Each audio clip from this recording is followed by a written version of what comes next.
Hello and welcome back to my YouTube channel. It gets cringier every time. Today's video is going to be fun and informational and fun. Oh wow, will I ever learn how to YouTube?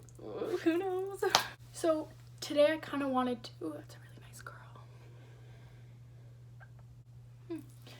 Today I really wanted to acknowledge something, point something out that you may have noticed in the last video. I wanted to explain my distractions and that fun stuff. This feels so awkward. I talk about anxiety and depression and the rest of my struggles a lot, but I feel like ADD and ADHD are so not talked about in the sense that there is a lot of stigma around it just because it's not talked about. Like, the stigma is just talking about it. It's not necessarily labels, and whether that's because people don't think it's as big of a deal, I guess, or as important as some of the other stuff, but it still plays a really big role in your day-to-day life and how you think and process and act. When you have ADD, ADHD, your relationships are a lot harder to maintain just because you are hyperactive, forget things a lot. And so today I wanted to kind of address the myths, explain what I know. By the way, I have ADD, ADHD combined type. I got diagnosed years ago, like grade 5 or 6, and I'm out of high school now, so it's been a while. This is what I know. This is the information that I have. I've updated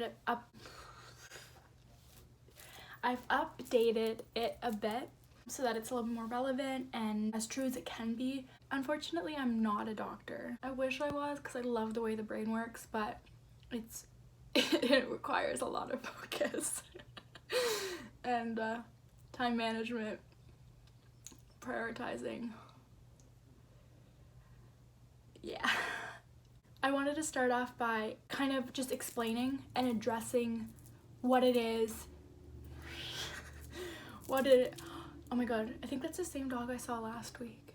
When I got diagnosed, having mixed type ADHD meant that you had symptoms of both ADHD, which is a hyperactive and impulsive disorder, and symptoms of the ADD type, which is more inattentive, so the inability to focus and stuff like that.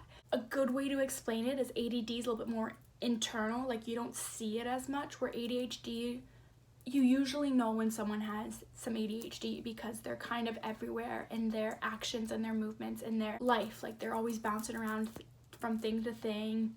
They can't sit still. Like, you tend to know when somebody has ADHD compared to when somebody has ADD. So I think that's why I've never really talked about it, is because a lot of people wouldn't expect it from me. And so I feel like, why should I talk about something that I am not worthy of having? And I don't know if worthy is the right frickin' hell. I don't know if worthy is the right word, but I feel like sometimes when you're categorized into a group, if you don't fit perfectly into that group, you feel like an outcast. Even though you're a part of a group, you still feel like an outcast. I'm kind of everywhere today. This whole, oh my god, like, look at the oil. Maybe I should just move closer.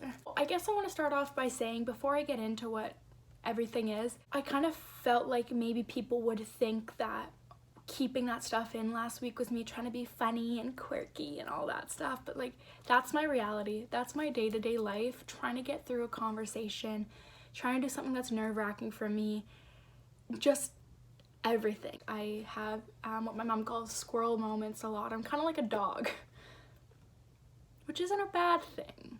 But yeah, I just kind of wanted to explain this because if I'm gonna be a mental health channel and a well-being channel, if I were to hide all that stuff, would I really be living up to what I want my channel to be? The main way to think about ADHD and ADD and all the subtypes, whatever, is it's all related to your executive functions. So what that means is stuff like planning, organizing, memory, those things that you use quite often. Okay, I should really get to the point. I'm trying to make this video shorter. So, what is it? What does ADHD entail? Obviously, when you think of it, like, you think of focus, and it's so true. When you are diagnosed with ADHD or type of it, I'm gonna say ADHD is a blanket term, unless I specify if I'm talking about ADD specifically. But when you talk about ADHD, people tend to think about focus and energy, right? So for the focus side, it's not that you're not focused on anything. It's if something is boring or uninteresting to you, you're going to most likely push it aside or just not be focused on it or not concentrate on it. Now, the thing that people don't realize with ADHD, when there is something you're excited about or that you enjoy or look forward to, you will hyper focus on it. It's kind of weird in the sense that we don't focus, but yet we over focus. My whole goals and my dreams, I hyper focus on that stuff because it's stuff that I love and I'm interested in and I'm excited for. But trying to give me like math homework when I was in high school, good luck. Like I had no need for it. That was also the empathy side. The empathy side of me feeling like there was better things I could do with my time than learn what the slope of a line was, because I wanted to help people, and I was like, this isn't gonna help me help people, so what's the point? Oh, a bird just flew by, like right outside my window. That's cool. Okay. Easily distracted by irrelevant sights and sounds. Surprised? Probably not. Your eye and your ears catch everything when you have ADHD. You are so distracted because your mind's just so everywhere. And I have this like cartoon stuck in my head trying to explain this. I don't know where it's from. I don't know if anyone will understand what I mean. But there's this cartoon where like the eyes are just like going so crazy, like back and forth, back and forth, back and forth.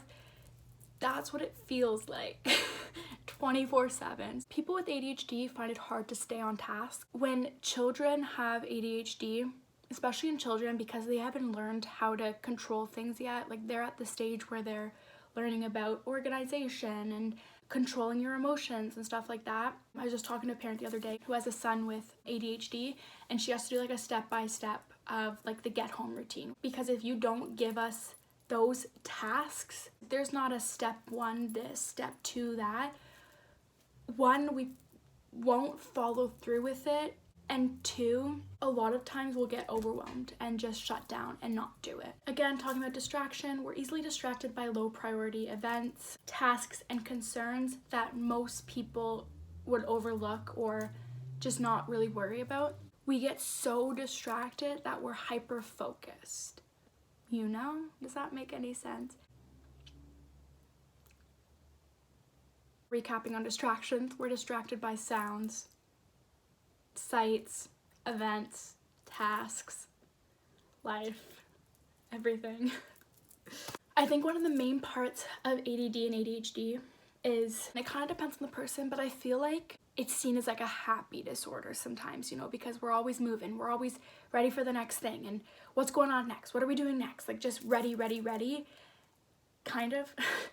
But I think the thing that people don't always realize is that sometimes there are so many stimulations, whether it's thoughts or exterior things like a sensory overload, that will shut down or get overwhelmed. Sometimes I'll find that at the end of the day when I'm overwhelmed and I think it's anxiety or depression, it's actually just that I have been on overload all day. So I'm just exhausted and I feel drained. And that's, again, like most disorders, most illnesses, but I find it with ADHD too, that because of the amount of things that are going on up here and in the world and around you and just everything, especially if you're already feeling more anxious that day or more just down in general, you're going to get very drained and extra drained than you would if you just had anxiety or just had depression. So another part of ADHD is listening, and this is why relationships can be really hard, is because people think that we just don't care, but we do so much. So the thing with listening is, at least for me, I think I'm listening, but I'm not processing what's going on. Like, it's kind of going in one ear and out the other. And it's, again, not because I don't care, but if what you are talking to me about is not a sensitive topic, for example, like if it's not something that needs my empathy side, and this sounds really rude, but it's the way that my mind works. If you're talking to me about something that doesn't require as much empathy and compassion, if it's just like what did you do yesterday or whatever, a lot of times my brain won't fully process it. So by the end of the conversation, I'll realize I have no idea what we were just talking about, even though I was listening. And that's really frustrating. When you are somebody who's kind and caring, you want to listen and you want to pay attention even to the little things. But unfortunately, the reality is our brain doesn't always do that. That's when a lot of the frustration and anger will come out, because we want to listen and we don't want to be a bad friend. We want to be there and we want to be somebody you can come to, but sometimes it's just not that easy. I've been told I'm a really good listener, and I think the reason why is because I can usually push my ADHD and ADD kind of to the side if I really need to use my empathy and focus on someone and help someone out. I've gotten really good at not apologizing and instead changing the way I word it and saying, hey, do you mind giving me a minute so I can lessen the distractions around me so that I can give you my full, uttermost attention. Jesus, Murphy. We have trouble staying organized, prioritizing tasks, and managing time. We have a tendency to procrastinate, which I know a lot of people do, but especially people with ADHD and ADD, just because of like what I've explained. We're just really bad at staying on task, getting motivated, and finishing a task. So there's a fly. We procrastinate a lot, which is very unhealthy, especially when you have anxiety, which a lot of people will have them together. It gets very common to have anxiety and ADHD. We have chronic lateness, which is a thing. And what goes hand in hand with that is that we are really bad at estimating how much time a task will take. So I'll often tell Nick, oh, it'll only take me half an hour. 99% of the time does not take that time. Our internal clocks are so off that we don't really have a concept of time whatsoever. Like, it's not built into us to have a concept of time. And again, anxiety and ADHD, they ain't friends, okay? We are very forgetful. So, sorry, I have to fix my pant leg, it's bothering me. So I know that especially through high school, I felt like such a bad person and such a bad friend just because I would forget plans that I had made with someone, or I'd forget to just simply text someone. And again, it's not that I don't care, it's just there is so much. It's hard to prioritize, it's hard to manage. It's not that I don't want to prioritize you, it's just I don't know how. I know that writing them down helps, but I'd forget to write them down. The other side of forgetting things is misplacing things. You'll hear me about 10 times a day go, where's my phone? And it'll usually be somewhere really simple, like on my bed, or charging, or in my pocket, or in Nick's pocket because I gave it to him to hold and I'll forget where it is. One time it was in the fridge. I wish I was kidding, but I'm not. I got distracted because there was something I really wanted in the fridge. So I guess I put my phone down. Not my proudest moment. It's all about the busyness. ADHD, more than ADD, is very impulsive, so you do things without thinking them through. My ADHD side will show more when I'm nervous, which is why my YouTube videos start off very awkward. So I'll get a little bit more impulsive when that side will show. With the impulsivity comes the self-control, which is why a lot of people with ADHD are more likely to have addictive tendencies, trouble sitting for long periods of time. One of my classes last year, I actually had a standing desk because I had to be moving. My mind cannot focus if I am sitting in a desk. It's just not going to happen. I don't remember. And then in one other class, I had a yoga ball to bounce on, and it was obviously there for me. People took it a lot, and it was so frustrating for me to come into class, and the one thing I needed was somebody's just play toy because, you know, it was fun. That's another misunderstood thing is I'm not doing this, I'm not using this because it's fun. I'm using it because if I don't, I'm going to quite honestly just be a complete mess because I'm not going to focus, I'm not going to concentrate, I'm not going to be what's considered myself. So if somebody has something that they're using to learn, don't take it from them because they're most likely actually using it.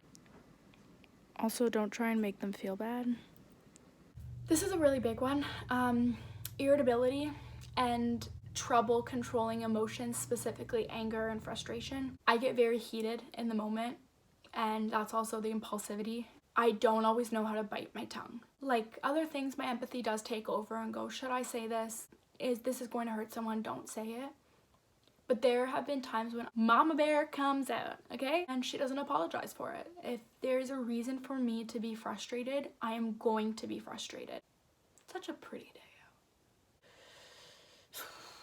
out. I hate anger. Anger makes me angry. Like the feeling in your chest and your shoulders, and you just, you know, you're at a 21.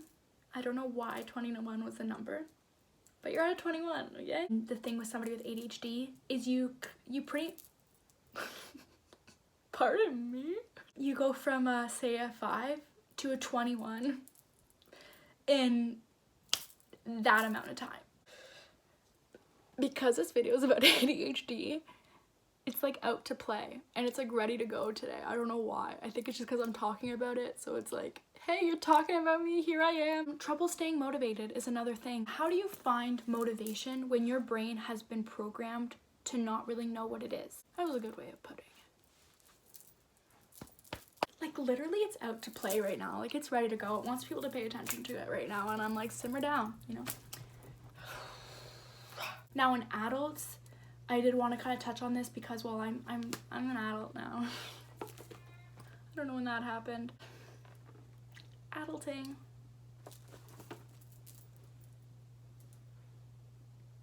That's a hashtag.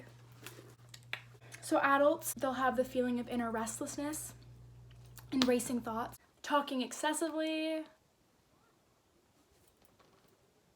Hello, 26-minute long video last week. And constant fidgeting. Say hello to my fidget ring. Yep.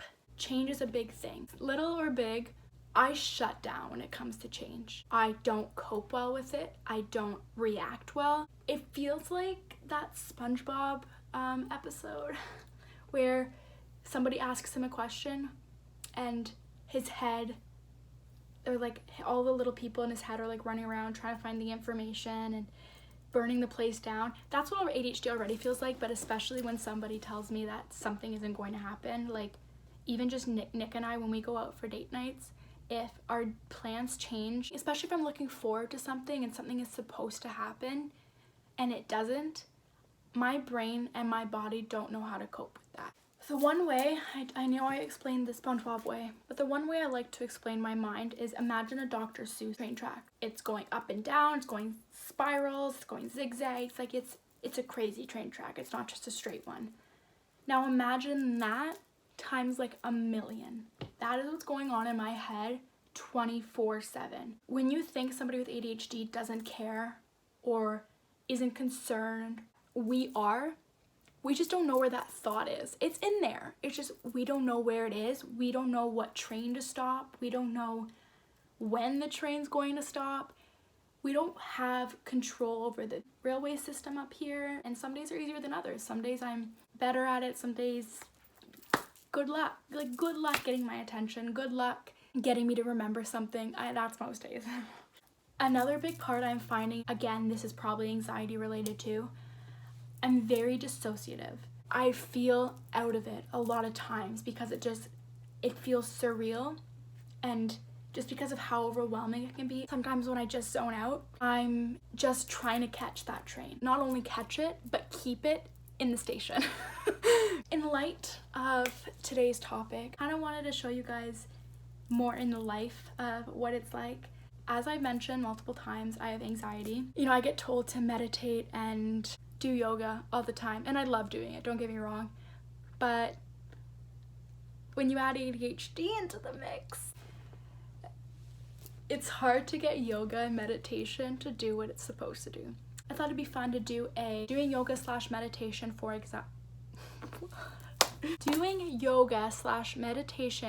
for anxiety with an ADHD brain. So I hope you enjoy.